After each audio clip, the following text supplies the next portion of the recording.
500,000 people expected in Houston for spring break? Paid $2,300 for a section at camp.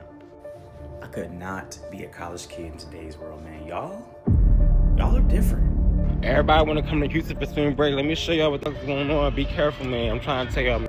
Nothing but glass. Nothing but glass. Look at this. Look. We literally told y'all if you come to Houston for spring break, you are getting scammed. A couple weeks ago, word started floating around that Houston, Texas was going to be the new spring break destination. And a lot of people were confused because Houston is a very diverse city and there's a lot to do here, but it never gave spring break. We couldn't believe that Houston was going to be the new hotspot for spring break because we have everything that any other city have. Y'all are really going to hop on a plane to come to Houston, pay crazy section prices, $60 hookah prices.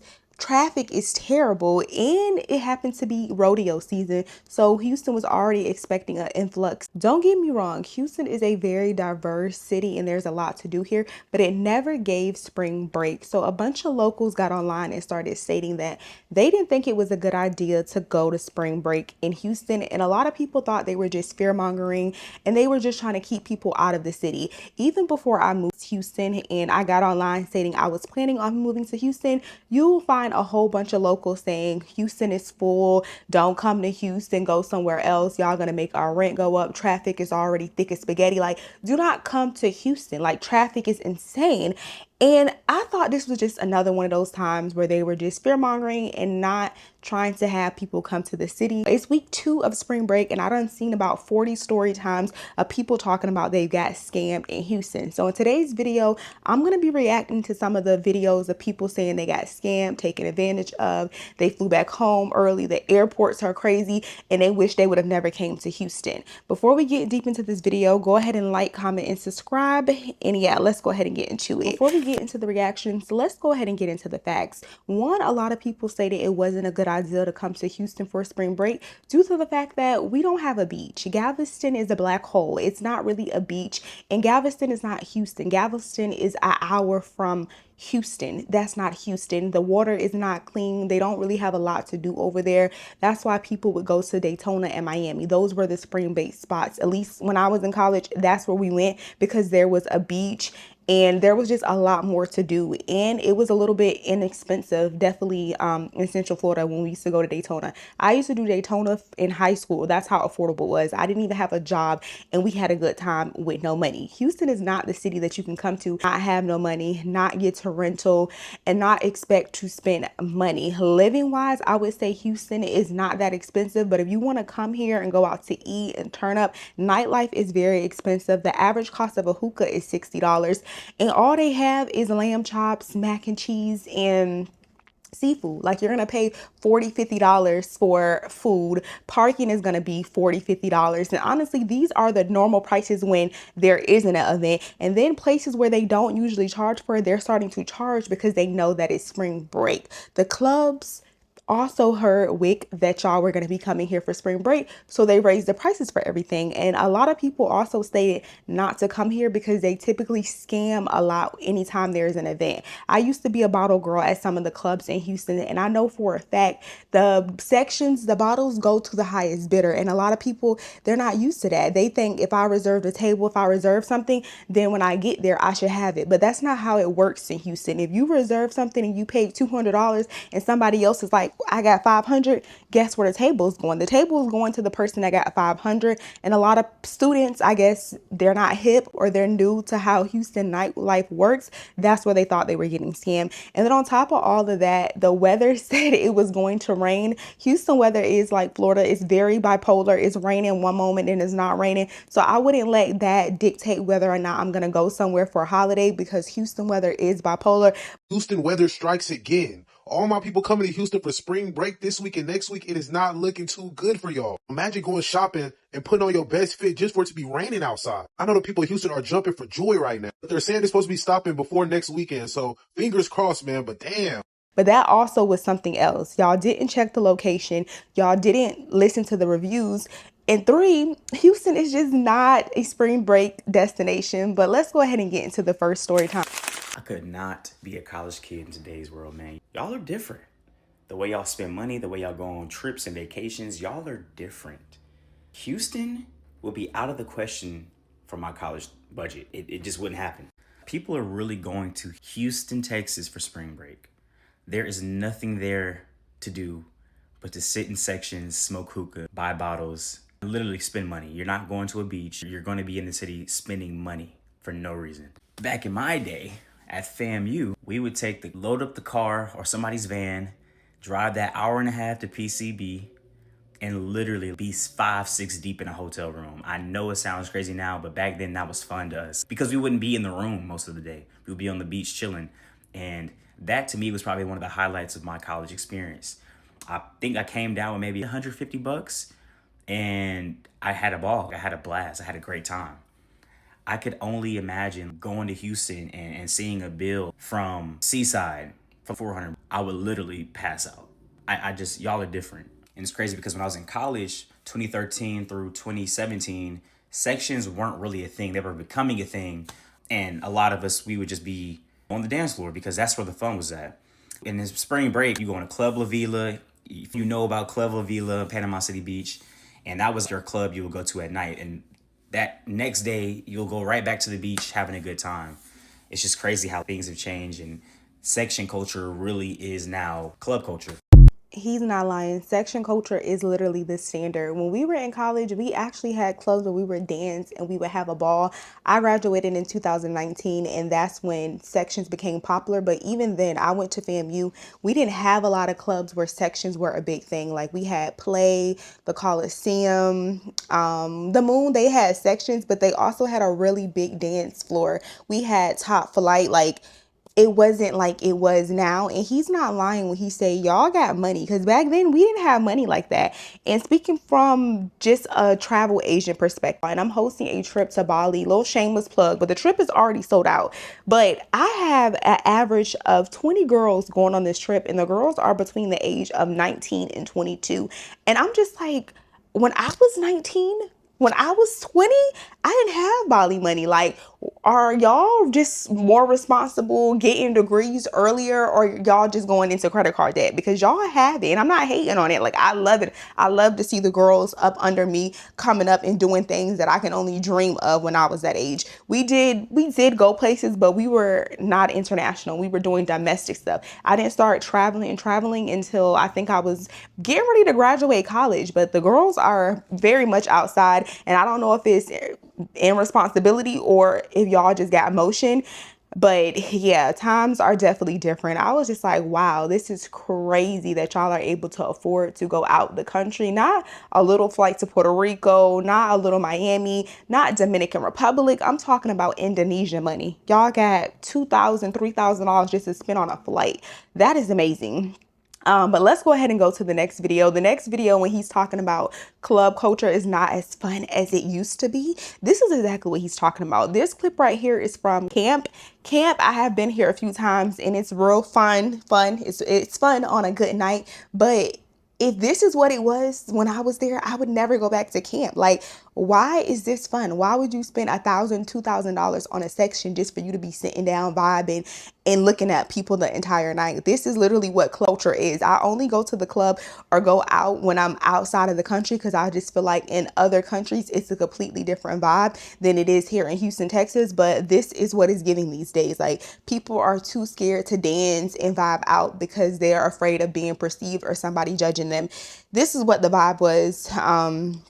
I don't know, y'all. I thought this was ludicrous. I thought this was so crazy. This is another clip of how spring break looked at Sakai. This is crazy. I've been to Sakai a couple times and it looks like it's a lot of fun just because there's a whole bunch of people, but this is actually not fun. The last time I went to Sakai, I saw somebody with my own eyes having intimacy in the pool. They pee in the pool, have intercourse in the pool. They have a whole bunch of nasty stuff going on at these clubs, and people do not care. Like, if you have money or if you look good, they'll let you in for free.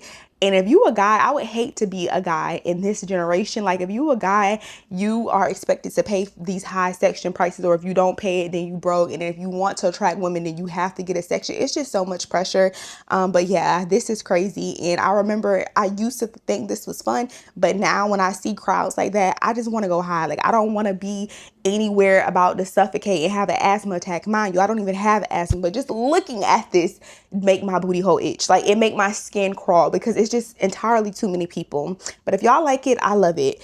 The next clip is a girl basically saying that she booked a section at the same place, which is Sakai, and she was scammed. And she's basically talking about she booked a section, somebody outbid her, and they gave her section away. And this is a popular thing that happens in Houston. Personally, I have never bought any sections because I got a vagina. I've never bought a section before, but I have experienced being places and being with groups of people, and they thought they had a section reserved, and then somebody outbid them, and now they no longer have a section, and that the $200 deposit is gone. It's finito, okay? But let's go ahead and roll the clip. So the lady's like, man, we don't have y'all here.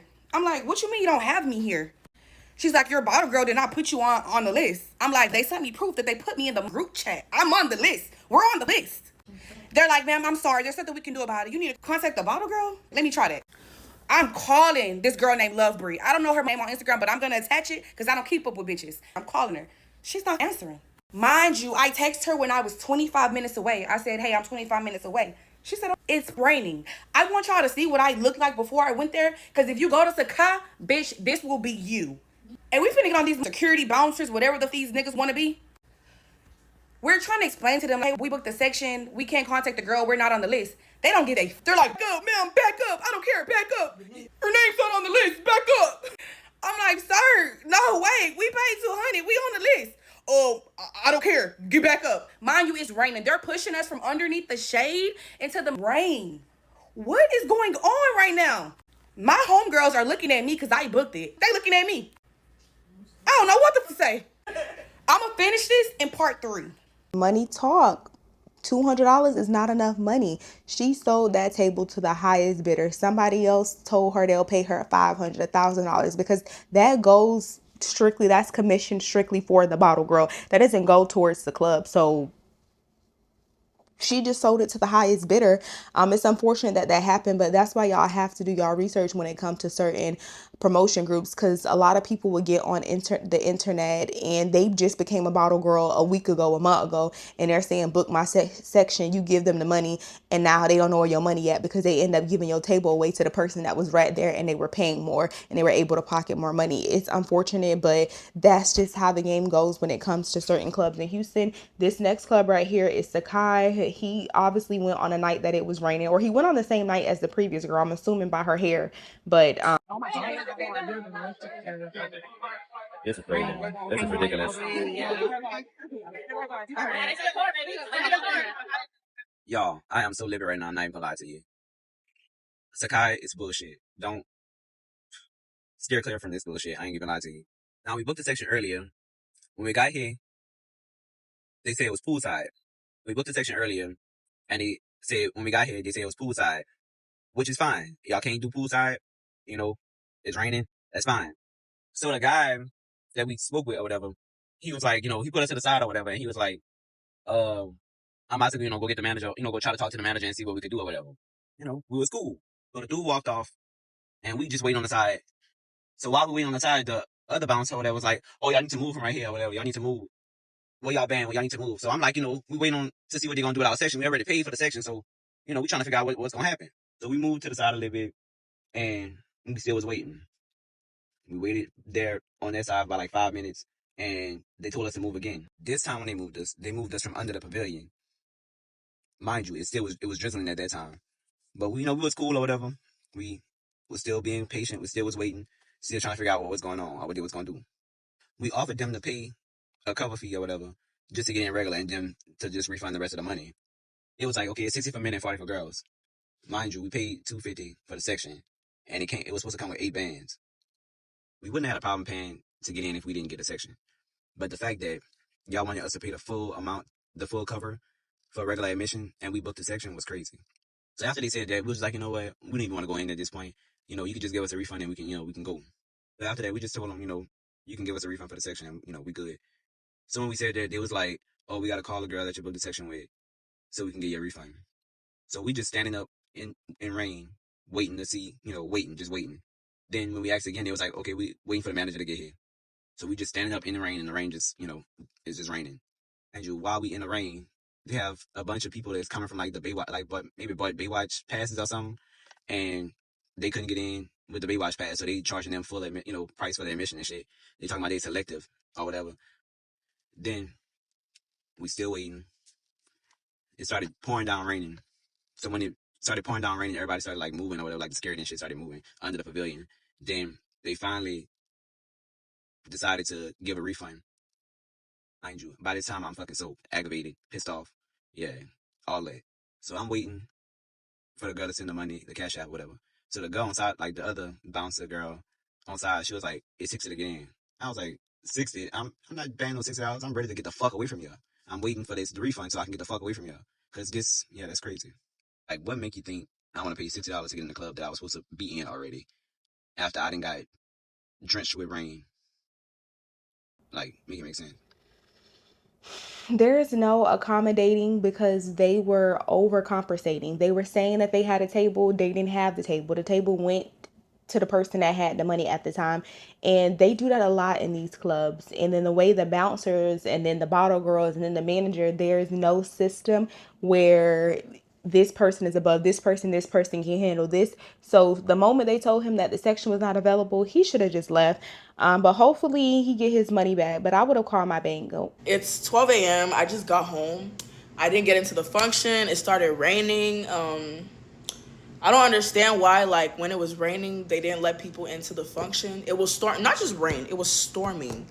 And they still let... What the fuck, Houston? Yeah, boo. Oh, no, baby. Never. People stand outside asking, where's your ticket? Nigga, it's fucking storming, bitch. Do you give a fuck about the people? Like, I'm so confused. Like, honestly, this whole weekend corrupted me, and I was like, I'm going home. Because at that point, makeup was all, like, water is all over my face. My clothes are drenched. And don't say, come on time, bitch. We were there on time. We left at 9:30. We were there at 10 on the dot. So don't say we didn't come on time, because we did, baby. And y'all said y'all were still setting up.